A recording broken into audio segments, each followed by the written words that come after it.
হেপাহৰ ভোগালী বিহু দিনাৰ পুৱাই সমগ্ৰ অসমৰ লগতে মৰিগাঁও জিলাৰ বিভিন্ন প্ৰান্তত মেজি প্ৰচলনেৰে কুশল মংগল কামনা কৰা দেখিবলৈ পোৱা যায়। বিশেষকৈ মৰিগাঁও চহৰৰ মাজমজিয়াত থকা মৰিহিৰা গাঁও বৰনামঘৰৰ চৌহদত সাজি উলিওৱা প্ৰায় 20 ফুট উচ্চতাৰ মেজিটি আৱাল বৃদ্ধ বনিতাৰ লগতে কণকণ শিশুৰ পৰা আইমাতৃসকলে সমূহীয়াকৈ মাহ প্ৰসাদ লাডু পিঠা আগবঢ়াই সেৱা লৈ সকলোৰে কুশল মংগল কামনা কৰি মেজি দহন পৰ্ব সম্পাদন কৰে।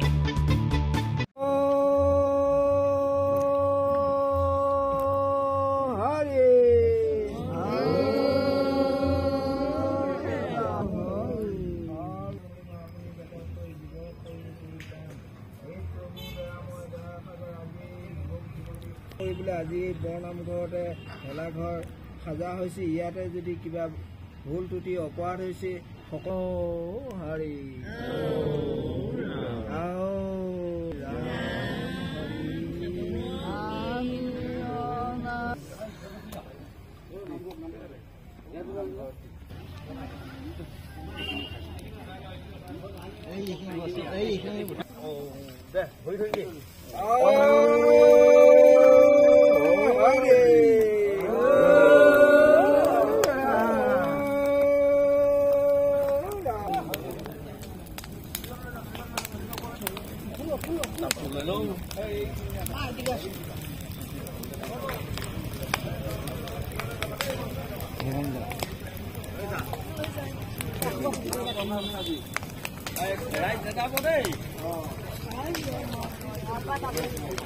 অসমৰ ৰাইজক আমি মেজি পাত ল'বলৈ অনুৰোধ জনাইছো।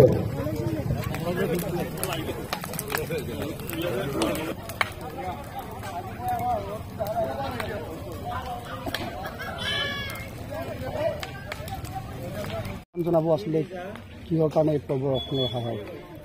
বিগত বৰ্ষৰ দৰে এবাৰ ঠিক মৰিহিৰা গাঁও বৰনামঘৰ পৰিচালনা সমিতিৰ উদ্যোগত আৰু সমূহ মৰিগাঁওস্থিত আমাৰ মৰিহিৰা গাঁও আৰু মৰিশালী কলংকাৰ ৰাইজৰ সহযোগত আমি প্ৰত্যেক বছৰ উদযাপন কৰাৰ দৰে এবাৰো আমি ঠিক একেদৰে হেপাহৰ ভোগালী বিহুক আমি ভোগ কৰাৰ এক উদ্দেশ্যেৰে আমি মেজি ইয়াতে লগতে ভেলাঘৰ আমি নিৰ্মাণ কৰিছিলোঁ।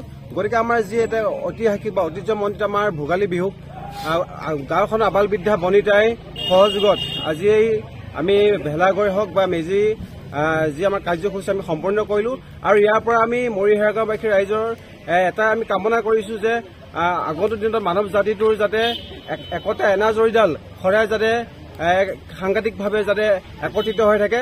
আৰু সেইটোৱে হৈছে আমাৰ মহৎ উদ্দেশ্য, যাতে মানৱ জাতিটো অসমবাসীৰ লগতে ভাৰতবাসীৰ প্ৰত্যেকজন নাগৰিকে যাতে এটা সুবাৰ্তা সৃষ্টি কৰিব পাৰে, এটা নৱ দিগন্ত উন্মোচন কৰিব পাৰে। গতিকে সেইটোৱে আমাৰ উদ্দেশ্যৰে আজি আমি আমাৰ যি আমাৰ বাপুতি সাহন ভোগালী বিহুটো আমি ৰক্ষা কৰাৰ স্বাৰ্থত আজি আমি গোটেইখিনি একত্ৰিত হৈছোঁ। ধন্যবাদ। মেজি আপোনালোকে সাজিলে আৰু মৰিগাঁও মাজমজিয়াত আচলতে এনেধৰণৰ পৰম্পৰা আপোনালোকে চেষ্টা কৰিছে, কি ক'ব? হয়, পোনপ্ৰথমে আপোনালোকৰ চেনেলেদি মই সমূহ অসমবাসীলৈ ভোগালী বিহু ওলগ যাচিছোঁ, লগতে নৱবৰ্ষৰ শুভেচ্ছা জনাইছোঁ।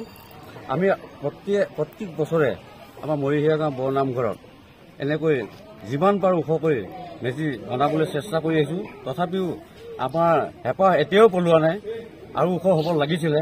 ঠাই বিশেষে ইয়াততো ইমান ওখ কৰিব নোৱাৰি, যিহেতু মানুহৰ সমাগম বেছি, ঘৰ বসত বেছি, সেয়ে আমি অলপ ওখ কৰিবলৈ ইচ্ছা কৰিছিলোঁ।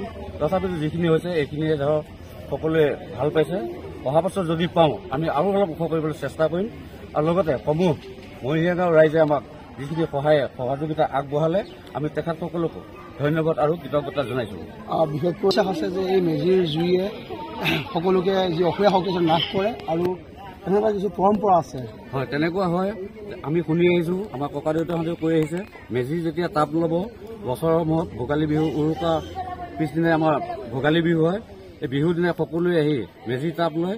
এই মেজি তাপতে সকলোৱে সুস্বাস্থ্য কামনা কৰে, ভগৱানৰ ওচৰত আশীৰ্বাদ লয়। সেয়ে আমি সকলোকে আহ্বান জনাইছিলোঁ, সেই মৰ্মে সকলোৱে ইয়াত আহি মেজি তাপ লৈছে। এই মেজি তাপে সমূহ ৰাইজক যাতে সুস্বাস্থ্য ভালে ৰাখে তাই আমি কামনা কৰিছোঁ, ভগৱানৰ ওচৰতো প্ৰাৰ্থনা কৰিছোঁ।